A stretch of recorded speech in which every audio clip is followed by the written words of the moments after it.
Cowboys minicamp just wrapped up.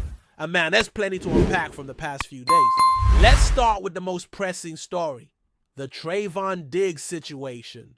Diggs has made it very clear that his goal is to be ready for week 1 of the NFL regular season. That kind of determination is admirable, but the real question is whether it's realistic. From the very start, the Cowboys organization has never operated on a timeline that had him back in the opener. Diggs isn't dealing with a garden variety knee injury or even a typical ACL situation. Instead, he underwent a cartilage graft in the knee, essentially a procedure to replace damaged joint cartilage. That's a whole different beast in terms of recovery, rehabilitation, and long-term joint health.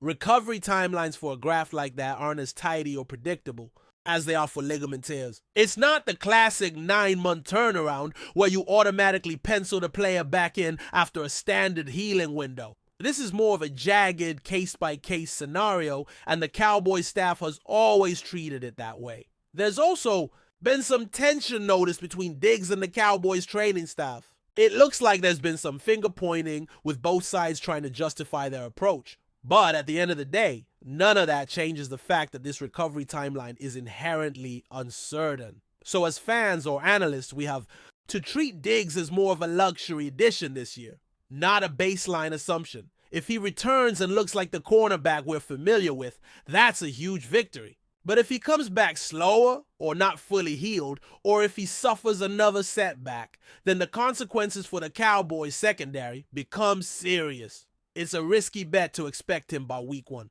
I'm skeptical he makes it in time. My gut says no, but I'd love to be proven wrong.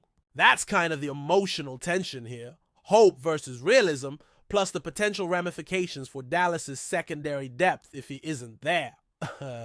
Moving on to another quarterback storyline, Joe Milton. This guy has caught a lot of attention during minicamp, and that's a good thing. He's flashed a huge arm and thrown some impressive frozen rope passes. Sure, there have been moments of scattershot accuracy and a few balls that resulted in him taking a sack holding the ball too long. But overall, the positives have outweighed the concerns. And here's why this stage of the offseason really suits him. Minicamp doesn't allow contact. Defensive players aren't allowed to tumble through the line. Quarterbacks aren't getting hammered, and that creates an ideal environment for someone with Milton's athletic profile and arm strength. Coaches can evaluate clean throws, vertical, zip, and playmaking flashes without worrying about hits or durability in practice. That's not an environment where quarterbacks get lit up. So Milton's performance here means more than raw numbers. It's about the excitement and potential he brings into training camp and the preseason. Can he turn those highlight reel throws into consistency under duress? We'll see. As for the incumbent starter, Dak Prescott, on the 1-2-3 quarterback room depth chart overall, things have looked sharp across the board. Dak's been leading the first team reps, rolling with a single sleeve look and playing within the dink and dunk structure. But sharp. He's not been cleared yet for full contact drills. But let's be real. This is June. Quarterbacks don't do contact at minicamp anyway, and teams typically hold them back from camp contact until mid to late July. There's been zero indication that Dak won't be full go when training camp starts. At this stage, it's more about keeping him fresh, avoiding unnecessary risk, and easing back into the rhythm. So I'd be very surprised if we don't see a fully cleared Dak once camp officially begins. The question for me is more about how things shake out behind him. If Milton keeps playing like this, maybe the Cowboys feel confident about moving forward with a stronger backup plan, or even an eventual look at him in live game situations come preseason. Beyond the quarterbacks, minicamp gave us glimpses across the offense. One of the bigger narratives is what they're doing with CeeDee Lamb, how the wide receiver core continues to evolve, and how players like Tyler Booker are getting opportunities on the offensive line. But let's circle back to the secondary.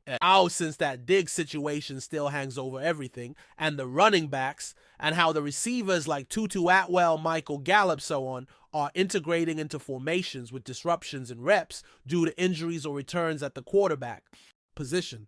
There's a trickle-down effect, because one player's situation changes, everyone else adjusts to fill voids or create depth. So whether it's a new fullback package, gadget plays with someone like CD, or picks in that zone read play, the dominoes are in motion. And that brings us to the running back room. which is shaping up to be competitive, creative, and a strategic chessboard for opportunities. Minicamp is a clean slate, no pads, no contact, so it's a perfect time to evaluate explosion, burst, decisiveness, and how backs react to space and rhythm. Javonte Williams and Miles Sanders have gotten first-team reps, each making flashes. In their own way, they're splitting opportunities with Milton and the second and third strings, and both look like solid high-floor lead backs. Behind them, the Cowboys are mixing in Jaden Beede, Phil Mafau, and Deuce Vaughn for depth and special teams reps. Jaden Beede, a fifth-round prospect, has done the kind of things coaches love. Playing explosively, special teams value, and enough situational role potential to make it worth rolling with him. Yardage may not be huge, but those big plays in space are the kind of early career fireworks coaches covet. Deuce Vaughn, meanwhile, has some reps with the second string, but the roster math here is brutal. Williams and Sanders give a rock-solid 1-2 punch. Beede looks like a borderline lock because of what he can do on special teams and as a situational sub. And then you're squeezing in space for Vaughn, for Mafau, for others, so his path gets tighter quickly. Who ends up leading the backfield and carries this season? Williams or Sanders? Or does a rookie come in and surprise? It's a great storyline to watch as camps heat up. The narrative around Morris Hageman-Lefo, I keep messing up that name. Lefo? Yes, Lefo. He's shown up in pass rush drills, generating pressure, earning positive notes from coaches during base defense work. And that's good, because the linebacker group is deep. Kenneth Murray and Jack Sanborn have been rotating as the starter in base packages, with nickel sub packages switching roles. Those two have consistent positional versatility.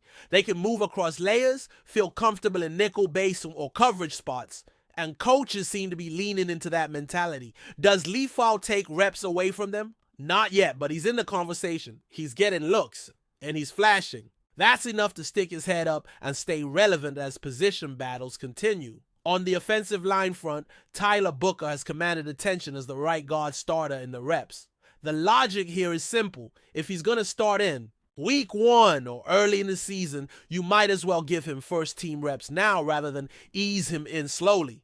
The more comfortable he gets, the closer he inches toward being camp ready and game ready. And that matters, especially with protecting Dak's blind side or maintaining creases for the run game. It's all about building continuity, trust, and chemistry as early as possible. As for how to score all of this so far, if I had to assign a grade to the quarterback room on performance, progress, and value to the team, I'd give them a solid B. Dak is sharp. Milton is promising, the depth chart looks healthy, and there's excitement in the air, and that's exactly what you want out of this stage of the preseason. AB isn't perfect, but it's above what we'd expect at this point, and it leaves room for progress and refinement leading up to official tactics in training camp and preseason action. So where does that leave us? The Cowboys are shaping up as a deep, versatile, and creatively evolving roster. The primary wildcard remains Trevon Diggs' knee. His timeline is unclear. Likely not week 1, possibly mid-season if all goes according to plan. But the organization is preparing without him, piling stress on the depth chart and counting on everybody else to hold the fort. We've seen some impressive flashes. Milton, Williams, Sanders, Beede, and even Lefau each making a play for roles. And don't forget Booker on the line, carving out trust in the trenches. The undercurrent is depth running strong, but the elephant in the room is Diggs. If he's not back early, the Cowboys' secondary becomes the most vulnerable unit on a team, otherwise full of potential mismatches and talent. That sets the stage for the next phase. We'll break down winners and losers from this minicamp, who cemented roles, who still has work to do, and how the team might look when pads really go on in training camp. But that's all in the next segment. But before we continue, don't forget to subscribe to our channel and give this video a like. Your support helps us keep bringing you the latest updates on the Dallas Cowboys. Feel free to share your thoughts on the news in the comments as well.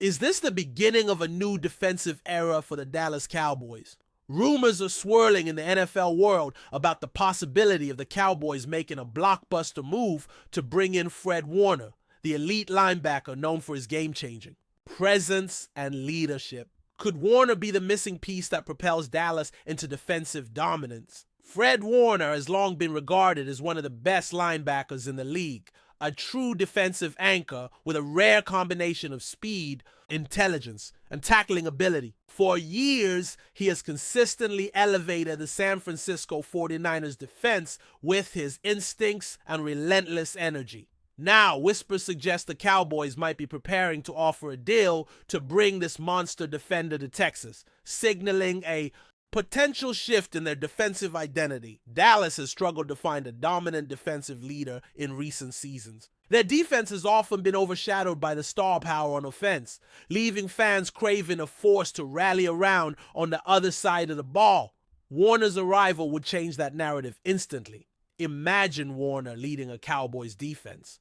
That could stifle opponents, create turnovers, and intimidate quarterbacks. It's a tantalizing prospect that has analysts and fans buzzing alike. The timing of this rumor is interesting. The Cowboys are reportedly in the market for defensive reinforcements, and Warner's contract situation has fueled speculation that he could be available. Known for his professionalism and work ethic, Warner fits the mold of the kind of player Dallas wants to build their defense around. Bringing in such a proven leader could be a statement that the Cowboys are serious about contending for championships. On both sides of the ball, of course, nothing is official yet, and there are plenty of hurdles to overcome. The financial implications alone make this a complicated move, and it remains to be seen if Warner will be willing to switch teams after carving out his reputation in San Francisco. However, the buzz won't die down anytime soon. Fans are already dreaming of what a Cowboys defense led by Warner could look like. A unit that blends physicality, speed, and sharp football IQ. Could Fred Warner be the catalyst for a Dallas defensive revolution? The speculation is heating up, and if the Cowboys do pull off this potential signing, it would mark a bold new chapter for a franchise hungry to reclaim glory. Stay tuned. This rumor could turn into one of the biggest NFL moves of the offseason. That's it for this update. If you enjoyed the video and want to keep receiving exclusive news about the Dallas Cowboys, please subscribe to our channel and give this video a like. We always look forward to your comments and opinions. See you in the next video.